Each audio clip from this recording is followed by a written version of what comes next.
Ang realidad sa kinabuhi, dili man gyud perming sadya. Dili permitang wala ra kaayo problema. Dili perming okay. At some point, maabot gyud ta sa kakapoy. Makaagit ang mga kasakit, mga discouragements, usahay makabatit ang kawalay gana. Kung maabot ka sa mga low points sa life, or maybe naakaaning sitwasyon na karon, di man nga kana temporaryo ra, o kitang tanan moagi man anang mga dapita.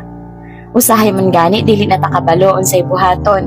Kung tan-aw nato dako kaayo atong mga problema o sakit kaayo atong mga debate maong dili kalikayang makaingon tagbasin dili na ta makalingkawas anang sitwasyon na. Pero kanunay huna-hunaa nga kanang tanan temporaryo ra, makaya nimo bisan lisod. Salig ug ayaw pawala sa paglaom. Nga sunod adlaw o basin puhon, ikaw magmalampuson. Puhon, ikaw na makabangon. Puhon, ikaw na sad ang paboran sa panahon.